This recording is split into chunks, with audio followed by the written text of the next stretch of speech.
àáfà a rí wípé gbogbo àwọn tó ń pààyàn kiri, gbogbo àwọn bandit, gbogbo àwọn agbésùmọ̀mí, mùsùlùmí ni gbogbo wọn.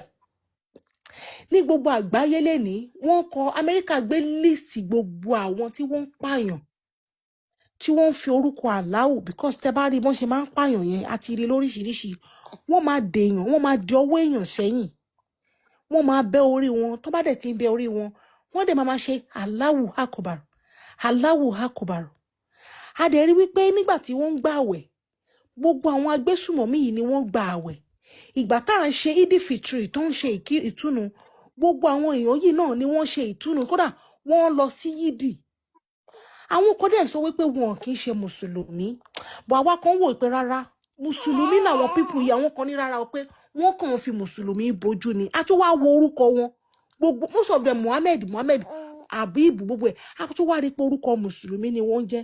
Bàbá mi, kí ló dé tó fi jẹ́ wípé ní ládùúgbò gbogbo ẹ̀sìn tó wà láyé yìí, kí ló dé tó fi jẹ́ pé àwọn tó wá ń ṣe ẹ̀sìn Islam ló tó wá ń fi orúkọ Allahu tó fi ń bẹ́ orí èèyàn, tó fi ń pààyàn? Kí ló dé tó fi jẹ́ bandit? Mùsùlùmí làwọn bandit sà. Àwọn kan lè ìkẹtẹ sọ, mo gbádùn ilé ìkẹtẹ sọ, bọ ẹ mọ̀ àwọn tó ń sọ nǹkan yìí, wọn ò ní sọ pé mùsùlùmí làwọn, so wọn ò dẹ̀ ní sọ pé àwọn kì í ṣe mùsùlùmí. Ẹ mọ̀ ẹ̀yin náà sọ lọ́rọ̀ yín nísìnyí sọ wípé àwọn kan sọ wípé wọ́n ní mùsùlùmí ni wọ́n, àwọn kan sọ wípé wọn kì í ṣe mùsùlùmí. So bí ṣe ń ṣẹlẹ̀ gangan náà lè fi sọ yẹn. Àwọn tẹ́lẹ̀ ń pààyàn nísìn tán dá ọkọ̀ àlá, ẹ mọ̀ ẹ̀yin ò débẹ̀ nísìn kẹ́ mọ̀ bóyá mùsùlùmí ni wọ́n, débẹ̀ nísìn kẹ́ béèrè pé àkìlò kọ rẹ, wọ́n ní lẹ́gbọ́ tẹ́yìn náà fi sọ wípé wọ́n gbé líìsì wọn dájú, wọ́n ṣe kíní kan, wọ́n ní ìyẹn ó máa wà confuse most of àwọn èèyàn, tó ṣe pé ó máa wà confuse wa láti mọ̀ wípé ṣé báyìí lọ́rọ̀ yìí, nǹkan tí yóò bá ti fojú rí àti nǹkan tí yóò bá ti rí gan ni pé kankan báyìí ni o, àbí nǹkan tí kò bá ti ṣíwájú yẹn pé ṣèbí gbogbo nǹkan táwọn witness bandit ni ṣe fẹ́ lọ witness bandit ni àbí kí ni ká lọ fojú rí ń bẹ̀ gangan. Ẹ ṣe bàbá, ẹ jẹ́ kí wọ́n land, ẹ jẹ́ kán land. Àfà ẹ jẹ́ ká ṣe báyìí, àfà ẹ jẹ́ ká ṣe báyìí. Èmi mo fẹ́ fún yín láyè, àwọn èèyàn tí wọ́n ń sọ ìsọkúsọ kiri yẹn wípé àwọn mùsùlùmí ni bandit, èmi fẹ́ léni, mo fẹ́ fún yín ní opportunity. Ẹ mọ àwọn tó ń gbọ́ àwọn 1.1k gbogbo àgbáyé ni wọ́n ti ń wò yín sìn. Léni mo fẹ́ kẹ́ clear orúkọ Islam kúrò lára àwọn bandit, pé àwọn bandit kọ́, wọn kì í ṣe mùsùlùmí. Ẹ fún mi ní ìwà tí mùsùlùmí lè wù, like báyẹ kí n ṣàlàyé dáadáa kó lè yé yín. Ẹ sọ àwọn ìwà 5 tá a lè rí lára àwọn bandit, tá a lè rí lára mùsùlùmí. Kí ni àwọn nǹkan táwọn bandit ń ṣe táwọn mùsùlùmí ò lè ṣe? Àti pé okay, àwọn bandit o wọ́n ń ṣe nǹkan báyìí o, mùsùlùmí gidi ò lè ṣe o, àtúndẹ̀ lè rí nínú àlùkùránì o. Tó jẹ́ pé okay, irú bó ṣe máa ń bẹ́yàn lórí ńsìn, ṣé ó wà nínú àlùkùránì kéèyàn máa bẹ́yàn lórí rárá àbí kò sí? So mo fẹ́ kí question yẹn kó yé yín dáadáa. Ẹ fún wa ní ìwà táwọn bandit ń wù 5 tí mùsùlùmí ò dẹ̀ lè wù, tó pé rò ìwà yìí kì í ṣe ìwà mùsùlùmí, tá bá dẹ̀ gbá àlùkùránì jáde tá à ní ba nínú ẹ̀. So ẹ fún wa ní 5 ìwà 5 táwọn bandit ń wù tí mùsùlùmí ò lè wù, tá dẹ̀ ní ba nínú àlùkùránì. lórí gbẹ́sẹ̀ tẹ bèrè lọ́wọ́ mi. Bẹ́ẹ̀ ni sà. Àkọ́kọ́ náà lórí ìyẹn ni wípé kò sí nǹkan tí mùsùlùmí tó lè ṣe, kò sí nǹkan tí mùsùlùmí ò lè ṣe. Kò kí ń ṣe pé bóyá ẹlẹ́sìn mi ò lè ṣe, kò dẹ̀ kí ń ṣe pé nǹkan tẹ́lẹ́sìn mi ò lè ṣe, kò kí ń ṣe pé bóyá mùsùlùmí nìkan ló lè ṣe. Gbogbo àwọn mùsùlùmí àwọn tẹni tá à ń pè ní bandit yẹn, tá à ń sọ pé bandit yẹn, ó wọ lára wọn ni. Àkọ́kọ́ náà mùsùlùmí wà ń bẹ, ẹni tó dẹ̀ kí ń ṣe mùsùlùmí wà ń bẹ. Most of people wọn gan tá à ń sọ pé kíni àti ìlú kan bóyá ìlú àwọn, ó láwọn ìlú tó ṣe pé wọ́n ti deposit wọn, kò jẹ́ kí wọ́n rí Islam control lórí ẹ̀. Tó fi hàn dára pé bí àwọn kóra wọn wá sí Nàìjíríà ló ń dà wọ́n wá sí Nàìjíríà tó di pé wọ́n ń da Nàìjíríà rú tó ń fi orúkọ Ọlọ́run tó fi ń ṣe ìjàmbá fún àwọn most of gbogbo ẹ̀ náà làá náà ti rí gbogbo ẹ̀ náà lèyìn náà ti ń gbọ́ lórí pé lórí gbogbo ẹ̀ táwa náà ti tí ẹ̀ náà rí pé kàbáyé ṣẹlẹ̀ most of wọn wọn kì í ṣe Muslim so wọ́n kàn fi orúkọ Islam wọ́n kàn fẹ́ fi máa fi ìwà ìjàmbá fi káwọn yẹn lè máa sọ wípé Muslim Islam kò kí ń ṣe báyìí Islam kò kí ń ṣe báyìí Islam kò kí ń ṣe báyìí so àwa gẹ́gẹ́ ní ká kárí lè ọ̀rá sáǹdì so ọ̀rá sáǹdì tó jẹ́ kí gbogbo ìrọ̀lẹ́ kó máa ṣẹlẹ̀ so àwa gẹ́gẹ́ ní ká ọ̀rá sáǹdì ní sàyẹ̀wò tó yà tẹ́lẹ̀ mi náà nítorí àwọn ìṣẹ̀dá so for example ń ṣẹlẹ̀ Àgbọ̀ǹkan tó ń sọ mi ò lè parọ́ we can't hear Jack. so ó dà pé easy buy ní fóònù ọwọ́ wọn yẹn ó ti ń rí bí agbọ́n rí. ẹ̀yin lẹ́rù bẹ́ẹ̀ kò kí ń ṣe easy buy fóònù mi múra fún ara mi easy buy fóònù so for example nísìn tí mo pàdé yín ta gbogbo wọn làwọn àyè tí mo pàdé yín so ẹ múra mo máa rí pé bóyá ẹ múra like wípé bóyá ẹ múra tí mi ò mọ̀ yín rí bí kàtí dalẹ̀ mo kàn rí yín but from the first time so mi ò need láti máa béèrè lọ́wọ́ yín pé bóyá ṣé Muslim ní àbí Christian so àwa ní gẹ́gẹ́ so òun là understand ara wa so kí yẹn dẹ̀ understand gẹ́gẹ́ ní kókó ntẹ́yìn owó ìpè kàbáyì so mo ti fẹ́ ju question kan fún yín ẹjọ́ sẹ́ lè dá mi náà àṣà. mọ́mí of Kufar tẹ́ bá wà bẹ́ẹ̀ jọ ẹ sáré bá mi attend sí ẹjọ́. a gbé Kùránì kan wá fáfá So oní. wọ́n ní ó yá ibi question yẹn try láti gbóhùn yẹn sókè. Oh, it's very difficult to hear you. question tí mo sọ fún yín tí mo fẹ́ béèrè ni pé ìgbà tí ẹ ń sọ wípé Allah ò kí ń ṣe Ọlọ́run tàbí nìyí pé òun kọ́ ló dá yín òun jẹ́ kọ́ ní ó ń pèsè àwọn nǹkan tẹ̀ ń ṣe tó ń pèsè àwọn nǹkan tí. ms baba mi ò gbọ́ wọn kò clear at all o so mi nílé answer to be honest bóyá lomi idol ṣẹ́yìn gbọ́ wọn dáadáa honestly mi fi ṣe kínní I can barely hear him. mo understand mo ń gbọ́ yín clearly mo ń gbọ́ bẹ́ẹ̀. Ohun yín tí ó ti wá sókè ní ìsìn ó ti clearer ní ìsìn.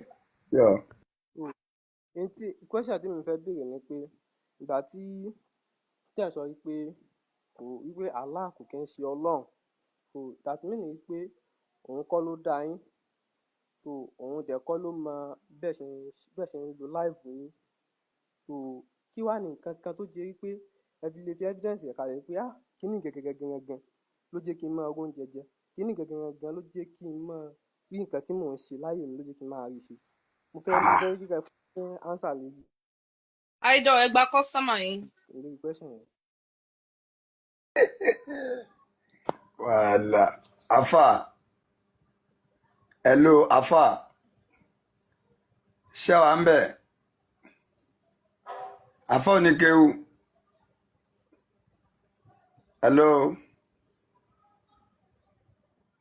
hello afa. Afa gbóhùn sókè ṣáṣì wá ń bẹ̀ náà. Àfáà ti sùn. Táwọn ò bá ṣiṣẹ́ kò sẹ́nikẹ́ni tó ń bọ́ wa o.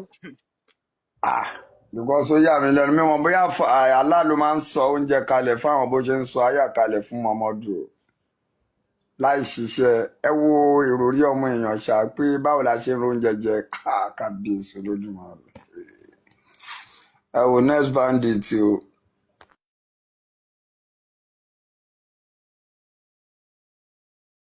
pé question tí mo béèrè yẹn kò yé question yẹn ò yé rárá o ní mo ṣe ṣe ra kúrò lórí. táwọn pípé ṣé wọn kì í ṣe practical kan tó jáde inú ilé ni kán tiẹ̀ ti mọ̀ kán jọ́ ti àwọn kankan kalẹ̀ kán wá ṣe revision lórí ẹ̀ dáadáa kan tó wá ẹ wo béèrè náà. èèyàn kan ní brain ẹ ò lè èèyàn kan sọ pé ó ní question tí mo béèrè yẹn ó ní brain ẹ ò lè gbé láíláí brain ẹ ò dẹ̀ gbé lóòótọ́ mo rí comment section wọ́n ní brain ẹ ò lè gbé kó dẹ̀ gbé.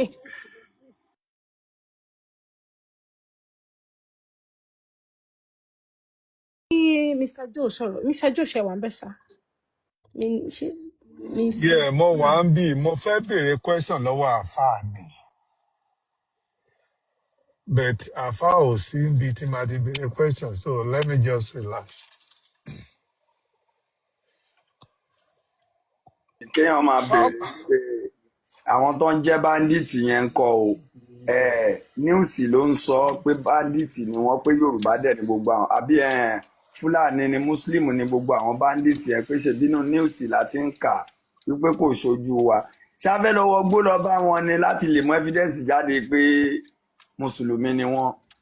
No, need àti lọ fà wọ́n ṣe arrest àwọn kan tó ń bọ̀ láti hajj tán lọ ṣe kínní tán lọ hajj tán ṣe arrest recently lẹ́kọ̀ọ́ mọ̀ ń wo kínní yẹn recently àwọn tó jẹ́ pé wọ́n bá wọn keep owó wọn àwọn family wọn náà tán arrest about 6 or 8 of them so tẹ́ bá ní wọn ń ṣe mùsùlùmí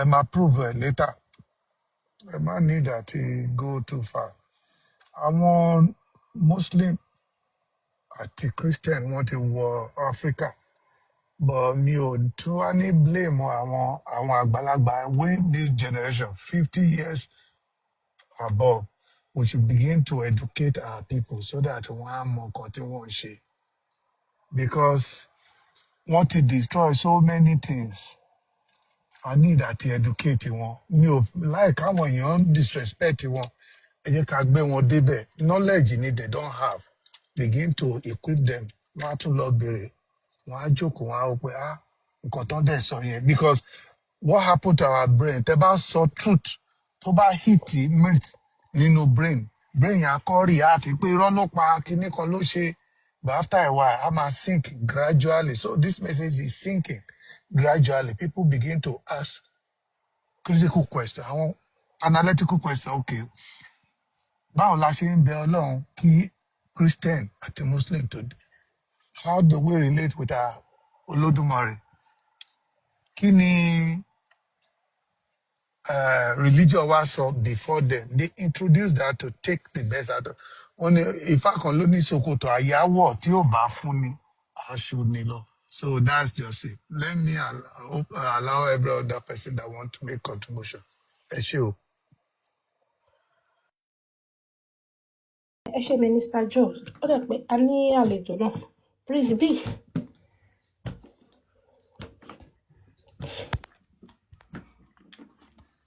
Prince B ṣe wà bẹ́ẹ̀. Yeah, good evening. Ẹ kúrọ̀lẹ́ o. Ẹ kúrọ̀lẹ́. Yeah, ṣe fẹ́ bá wa ṣé Mùsùlùmí ní yín ni? No, I'm not a Muslim. So kí lẹ fẹ́ bá wa dá sí ẹ fẹ́ bá wa dá sí à ń gbọ́ yín. Yeah, for some times now, mo máa ń gbọ́ àwọn intelligent conversations yẹn. And I must be sincere, most of the things you are saying, they are very accurate and correct. But then, there are some things, there are times we have intersection where your thoughts, my thoughts, our thoughts intersect. And there are some which is natural to have some thoughts to differ. One of it is, I agree with many things you said. In terms of religion, I agree because religion purposely is just to enslave us, basically. Not every divide you are. Those things are just, anybody that understands will know that it's just a political tools meant to divide us, bring disunity and all.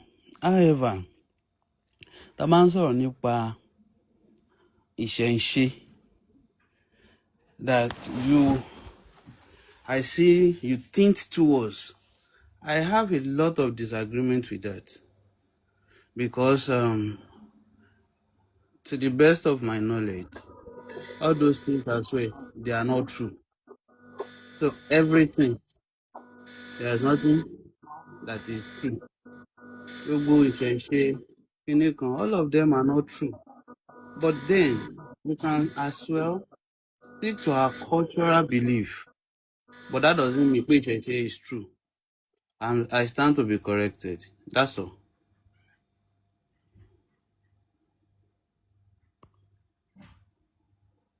Ta ló máa respond o? This ìyá is mi not ẹ my respond area. torí Oh. mi ò really gbọ́ wọn dáadáa. Area idol. Mo ti pass it on to idol. Idol. Egbo soke sir. understand wọn bọ̀ tí n bá kàn gbọ́ wọn dáadáa yé wọ́n sọ̀rọ̀ ẹ nípa jẹ́ kí n summarize in just a sentence. Ìṣẹ̀ṣe o, every religion, all of them is just a political tools. There is yeah, none that I is true. understand yín bàbá bọ̀ tí ó bá jẹ́ pé ẹjọ́ ọmọ Yorùbá tẹ̀lé máa ń bá wa lọ dáadáa àti nínú ọ̀rọ̀ àsọjá àwọn bàbá wa pẹ̀lú ìlànà tí wọ́n fi kalẹ̀ sí wa kò síbi kankan tán ti sọ wípé religion ni ìṣẹ̀ṣe kò síbi kankan tán ti gba ìṣẹ̀ṣe wá as a religion ẹ̀ẹ́dẹ̀ lè rí ìlú kan. Listen. When you are defining a religion, what is the definition of a religion? Ìdágbà yóò pa òyìnbó. Ìtàn pè lẹ́sìn, ìtàn ń bọ̀, bóyá ń bọ̀ ni o, bóyá ń ṣe ni o, still religion. religion ò I'm ní not. ẹjọ́ sir prince ebi yóò bá ní. Definitely. Religion ẹ̀sìn kò kí ń ṣe ìtumọ̀ religion. Do you get?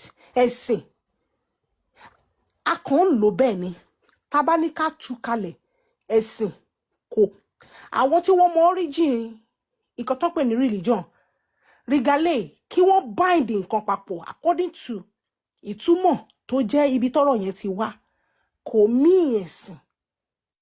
So tẹ́ bá ń sọ wípé ẹ̀sìn ẹ make sure pé ẹ mọ really the meaning of ẹ̀sìn àti nǹkan tó ń pè ní religion ò túmọ̀ sí ẹ̀sìn. It's not a Yoruba job. Well, more possible. So ó tẹ̀ share one tó bá ṣé wọ́n ṣe ó dẹ̀ pé wọ́n ti lọ mu tea. No, long tea. I can hear you clearly. But ẹ ti lọ àárín yín lójú screen money. No. Listen. So, the thing there is this. When you are talking about religion, I don't want us to get it twisted. It's just a system of belief. Whatever thing you believe in, that is the religion. Anything to what you believe in. Sir, ẹ má bínú sir. Ǹjẹ́ rí bí kankan tó ti ń kéyìn rere bóyá Ṣàngó Ògún kankan tó ń gbé lọ síbi kan pé dandan tẹ́ ẹ bá gbà ẹ máa pa wọ́n kankan báyẹn ṣe rí bẹ́ẹ̀ rí. Nítorí pé those are the differences in system of belief. Tẹ́fi máa wá kó àṣà àti ṣe tó bá da gbólóhùn méjì pọ̀ tán ní ìṣẹ̀ṣe ibi tá a ti ṣẹ̀ ihun tá à ń ṣe níbẹ̀ so nǹkan tá a dẹ̀ ṣẹ̀ orí ilẹ̀ wa tá a ti ṣẹ̀ lélẹ̀ nílẹ̀ Yorùbá kí ni nǹkan tá à ń ṣe níbẹ̀ òun ní ṣe tí wọ́n da méjèèjì pọ̀ tán pé ní ìṣẹ̀ṣe so ṣé tá a bá wá ṣe nǹkan wa yẹn ṣó ti mí wípé ẹ̀sìn ni because àwọn forefathers wa believe pé anything calling ẹ̀sìn wípé à ń sin nǹkan òun ni ká máa sin ewúrẹ́ àgùntàn ẹlẹ́dẹ̀ when we are talking about ẹ̀sìn àbí ìsìn ẹ má kàǹtì ìṣẹ̀ṣe mọ́ rárá ó dá dúró kò sí nǹkan kan tó ń jẹ́ ẹ̀sìn nínú ìṣẹ̀ṣe. ẹ máa gbọ́ I'm not here. Mr. Prince tá bá ti ń sọ̀rọ̀ a máa fún yín ṣe tẹ́yìn bá ń sọ̀rọ̀ a máa fún yín ní time ẹ máa ṣàlàyé ara yín nobody is going to interject you tó bá jẹ́ 2 minutes lẹ́ request fún a máa fún yín so tá bá ń ṣe lẹ́yọ kankan ọ̀rọ̀ yẹn á lè yé yín tẹ́yìn bá jẹ́ Yorùbá gẹ́gẹ́ bẹ́ẹ̀ ṣe sọ wípé jẹ́ Yorùbá iṣẹ́ n tá à ń ṣe nílé wa tá à ń ṣe nílẹ̀ wa bá a ṣe tá a bá jí àákìyà wa ìṣẹ̀ṣe ni tí n bá jí màá lọ bá màámi àádáná ọ̀nà tá à ń gbà dáná ọ̀nà tá à ń gbà set up kitchen wa ọ̀nà tá à ń gbà ṣe oúnjẹ wa ara ìṣẹ̀ṣe ni oúnjẹ tá à ń jẹ ìṣẹ̀ṣe wa ni kódà ìhùwàsí wa ìṣe wa gbogbo nǹkan tó so wá pọ̀ pátápátá ìṣẹ̀ṣe ni so tẹ́ bá wá ń sọ fún wa wípé adẹ̀ ń tẹ́ láti jẹ́ kẹ́ understand wípé ẹ má mú kíní ìmọ̀ra wọn ò jọra wọn you can ẹ lè má pé culture our way of life ìṣẹ̀dálẹ̀ tiwa bá a ṣe ń ṣe nílé wa bá a ṣe ń ṣe nílẹ̀ tiwa leléyìí kò sí anybody tó bí àwa àti Ìgbò ṣe close mọ́ra wa tó kò sí anybody tó ló ń gbé Ifá lọ sílẹ̀ Ìgbò pé bẹ́ẹ̀ bá gba fá ẹ máa wọnú náà see I want you to get me right the two religion tó jẹ́ man-made tẹ́ fẹ́ máa papọ̀ mọ́ àkọ́tọ̀ yìí these two religion náà ló ń preach iná tó o bá gba Jésù Kristi lólúwa àtolùgbàlà ẹ o máa lọ sínú náà ọ̀run àpáàdì o máa lọ jóná. Tó o bá gba ṣàhádà kó o gbà wípé Muhammadu òjíṣẹ́ Allahu ni inú iná ni gbogbo yín máa head up sí. Àǹtí Christian tí ò bá gbà fún Muhammadu dandan náà ni ó máa head up sínú iná àwọn mùsùlùmí. Tí mùsùlùmí ò bá gba Jésù lólúwa àtolùgbàlà ẹ̀ mùsùlùmí máa head up nínú iná àwọn kìrìsìtẹ́nì.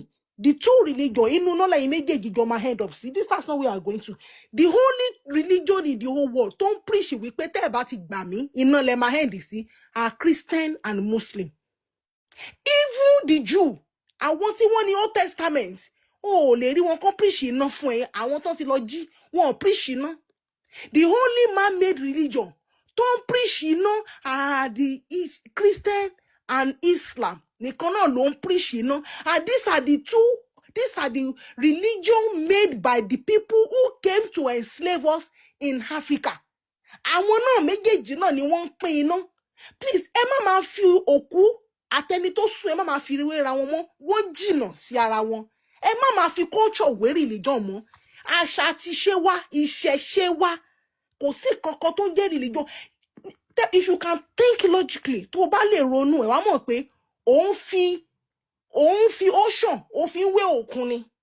Ó jìnnà pátápátá kó wá máa fi ocean kó máa fomi tó ń ṣàn àbí kó máa fi river kó máa fi compare òkun. So ó jìnnà sí ara wọn pátápátá. Àṣà àti ìṣe everybody ló ń ṣe. The only two religion tó wà láyé yìí náà ni tẹ́ ẹ gbé wá táwọn colonial master yín gbé wá táwọn ọ̀gá yín gbé wá àwọn tó castrate àwọn baba ńlá yín àwọn tó jọ baba ńlá yín sínú omi àwọn náà ni that true religion. So ẹ má máa fi wá wé wọn mọ́ disrespect ni kẹ́ máa sọ fún wa wípé àṣà àti ìṣe wa religion ni. Please ẹ má fi nù wá máa mọ̀ jẹ. Please stop it. Thank you. Thank you so much. Can I talk now? Yeah, please. Thank you. When you are talking about religion or culture, there are two different things. And mo fẹ́ ká gbé síra wọn ká wá model of everything together. And the way you are sounding towards the end of the speech is as if we are fighting. I don't think I have any personal issues with you. And neither with this platform. That's Ancestor's voice. She's not shouting at you. If you're here often, that's Ancestor's voice. Now, culture is different from religion. And àṣà àti ìṣe is different from belief. Ntí mo gbàgbọ́, ntí mo ń sìn, ó yàtọ̀ sí ntí mo ń ṣe. Tá a bá jí láàárọ̀ akíra wa káàárọ̀ òjíire, mo fọṣọ, àṣà bá a ṣe ń sìnkú, àṣà bá a ṣe ń sin ọmọ lọlé ọkọ, àṣà bá a ṣe ń gbéyàwó, gbogbo àwọn nǹkan yẹn àṣà nìyẹn. Ṣùgbọ́n tó bá di tí mo gbàgbọ́, òun là ń pè lẹ́sìn. Ẹ̀sìn àtàṣà wọn jọra wọn. Now, tá a bá ń sọ̀rọ̀ nípa bóyá wọ́n gbé Christianity wá, wọ́n gbé Islam wá, wọ́n máa ń ṣe pé tó bá ti gbà mí gbọ́, tó ṣe wá. Those are different things entirely. I'm not subscribing to those things because it is not only Christianity and Islam that we have in the whole world. Come on, about waste the time. We won't cut it so you pata fallacy last time. And ẹ má bínú gbogbo ilé. Nǹkan tí wọ́n ń pè ní culture ibẹ̀ náà níbi tí yẹn ti jáde ti máa jáde. So ancestor àwọn ibi tí yẹn ti jáde ó wà connected mọ́, and that is the root of everything. So níwọ̀n ìgbà tí religion náà bá ti fi lè ní ancestor which is Adam and Eve ó ti nullify gbogbo rubbish tó kú tẹ̀ ń sọ yẹn. Unless the party Adam, if it is just a belief system, so kò gbọ́dọ̀ ní ancestor. So tó bá ti fi lè wá ní belief system, ó ti di culture and tradition àwọn ẹ̀yà kan. So gbogbo n tó kù yẹ rubbish nìyẹn. Because àwọn ẹ̀yà tẹ́ ti gbé nǹkan yẹn wá. You don't need to use foul language when you are having. Torí pé ẹ̀ máa ń try láti máa ń gé nǹkan lórí. So wedding, marriage and all of that. Islam náà gbé yẹn náà wá separately. Bí wọ́n ṣe ń ṣe. Even tó fi débi bí wọ́n ṣe ń jẹun. Tó fi débi bí wọ́n ṣe ń bá obìnrin sùn. So ó ti kó everything sínú. Ṣé you understand? So tó túmọ̀ sí pé àṣà àti ìṣe àwọn kan ni. so but in tó ṣe kókó tíyàn fi máa ń dáṣà ti ṣe mọ̀ náà ni kí kó ní root ancestor ikebo lẹ́yìn ti wá, so Islam dẹ̀ ti níyẹn náà, so ìyẹn ló dẹ̀ ṣe kókó. So ẹ jẹ́ ká tẹ̀síwájú bá wọn fà wọlé. ẹjọ 1 minute fún ẹni ẹjọ, mo kí gbogbo lé o, mo kí everybody, ẹ má bínú, màá bọ́ lẹ́sìn torí mo ṣe nǹkan, ẹ má bínú. 1 minute ẹjọ, mo kí everybody lẹ́ẹ̀kan sí, mo dẹ̀ kí gbogbo comment section. Baba Prince, ẹ má jẹ́ ká wà dogmatic sir, ẹ jẹ́ ká, tí a bá fẹ́ try láti tẹ́ bá fẹ́ try láti sọ pé bóyá ẹ fẹ́ jiyàn nǹkan, ẹ kọ́kọ́ lọ trace root nǹkan tẹ́ fẹ́ jiyàn yẹn gangan, kí ẹ kọ́kọ́ lọ wò ó pé níbo ni ọ̀rọ̀ yẹn ti ń bọ̀. Màmá ancestor sọ kinní kan fún yín, ojú mẹ́ta la máa fi wò. Àwọn kan pè ní religie, àwọn kan pè ní religia. Now before the western world, kí western world tó hijack ẹ̀ kan tó àdì ẹ̀ mọ́ supreme being, now kí ni wọ́n lu ọ̀rọ̀ yẹn fún? Top level of religion, òun sọ pé to go and go over it, that is to redo something, to redo the same ritual at the same time, like traditional way of redoing something, redoing it the same time. Okay, this is the way we are doing, this is the way we are doing, and it has nothing to do with the supreme being. This is tradition. Do you get? Now àwọn kan wá tún wá dé later, ẹ̀yin àwọn bíi the very first Christian, àwọn Lactantius ní 3rd century, àwọn ẹlò ṣẹ̀ṣẹ̀ wá ń pè ní religion, to bind, that is binding of something, spirituality between you and your supreme being. Meanwhile, the original meaning of that word is not that. And since there is no something binding you and the supreme being in Yoruba land, that you have to bind yourself with the supreme being, that is what is offering. There is no religion in Ìṣẹ̀ṣe. Naturally, Ìṣẹ̀ṣe only a lot of things, you know, only encompass every damn thing, including the spirituality. The spirituality that we can term as religion, but you guys gave it another meaning. That is why they are telling you there is no religion in Ìṣẹ̀ṣe. Since tó ti jẹ́ pé the western part yẹn gangan ni majority ni ó jẹ́ pé yẹn lẹ́sìn follow, tó jẹ́ pé binding you or putting you closer or giving putting yourself in the same realm with the supreme being, that is what you term it, but that was not the meaning of it. You can trace the etymology of that word before the western hijacked it. What money can shall I find here? Emma Sopen, there's a difference between this one and there is a difference. Ìṣẹ̀ṣe ti dúró. Nǹkan tẹ́yin gbà lérò pẹ̀lú religion kò sí nínú Ìṣẹ̀ṣe. Ṣùgbọ́n when we are talking about traditional way of worshiping or doing ìbọ to our ancestors, to our Orisha, now we can give it another name. Since you guys want to put religion into binding yourself with the supreme being, at máa fi ilẹ̀ fún yín. That is why you should not call it religion, because we are not binding to the spiritual, to the supreme being. It is not possible. Òun náà yẹn sọ fún yín pé kò ń ṣe ẹ̀sìn. Ẹ má bínú lẹ́ẹ̀kan sí, ẹ ṣé. Ẹ káalẹ́ gbogbo ilé o. Ṣé ń gbọ́ mi? Okay, ẹ káalẹ́ gbogbo ilé. So nǹkan tẹ́mi fẹ́ sọ ń pa ọ̀rọ̀ yìí ni pé I'll first start by saying all religions of the world, both Abrahamic religion and every other religion, is just a plagiarism of African spirituality. So these were people who came into Africa to steal a people's spiritual system, and obviously, to the people only digest it. Then they spill. Only digest in digest it. You spill. You spill out nonsense. So, looking at the Yoruba cosmology, what you already saw for it's two interactive realm. So, like two sides of a coin. What you saw for Araye ati Ara Orun. Those are the two interactive realm. So, like physical and metaphysical. So, when we talk about religion, which is the etymological meaning, religare or something, which means to bind back into the divine. That is to bind your physical self into the metaphysical. Because what it is to be God is already inside of you. So you are interacting with your divine self.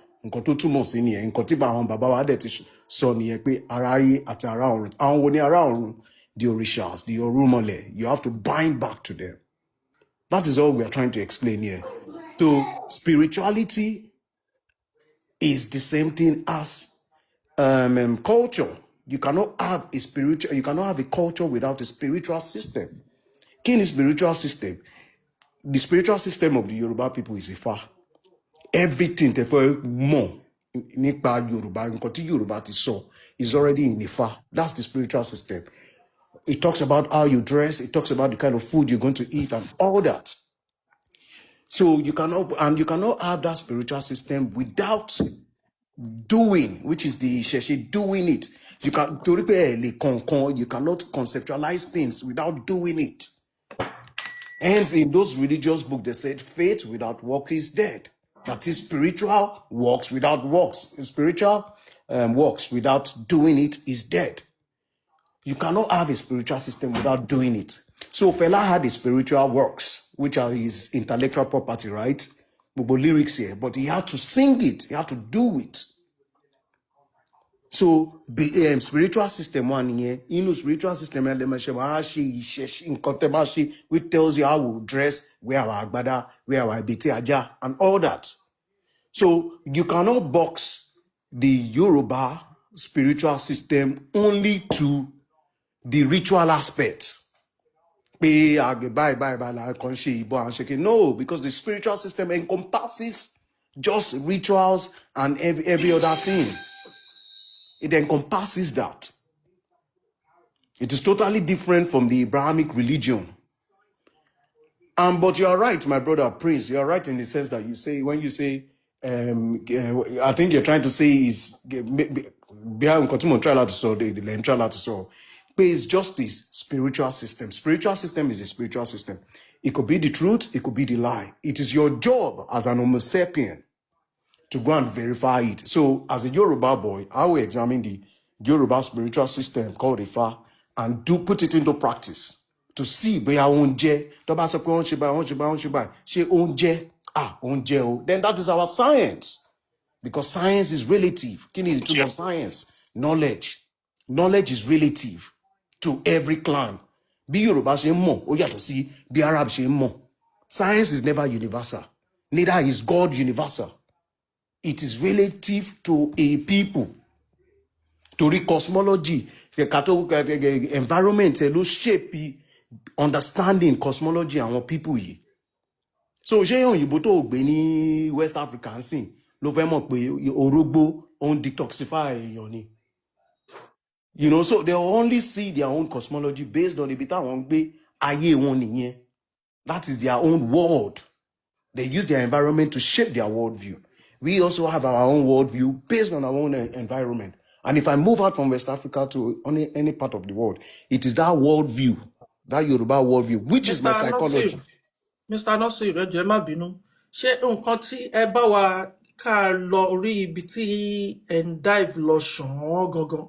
Ṣé kí ni, because ẹ ti touch a lot of things báyẹn, so we don't even know tẹ́bá nǹkan tí máa yẹn, ṣé nǹkan tí wọ́n sọ tán sọ wípé religion, ìṣẹ̀ṣe, something like that, because we don't actually understand what you are really trying to say, Baba. Nǹkan tí mo try láti sọ ni pé Yoruba has their own spiritual system. Every human clan needs spiritual system, and it has to be respected. Just like the Yoruba respect the Arab and respect the Kini, we did not force our spiritual system on them. So neither should anyone force their own spiritual system on us. And no one should have that mindset that a spiritual system is universal. It is never universal. It is to a people. Mm-hmm. So I think that's what you guys are trying to explain here.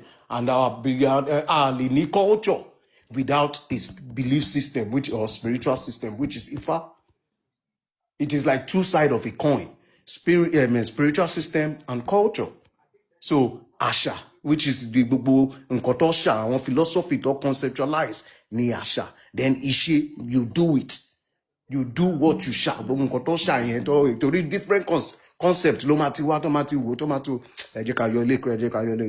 the Asha.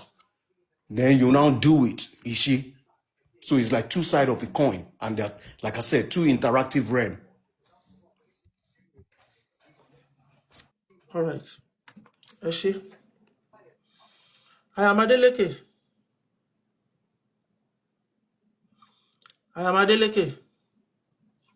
mo kí gbogbo ilé o. ètò láyé Mo káàbọ̀. kí- bí àmọ́ àkàlù yín ẹ bá wa gbá àwọn àfà wọlé. táwọn àlejò wa ti wà ní.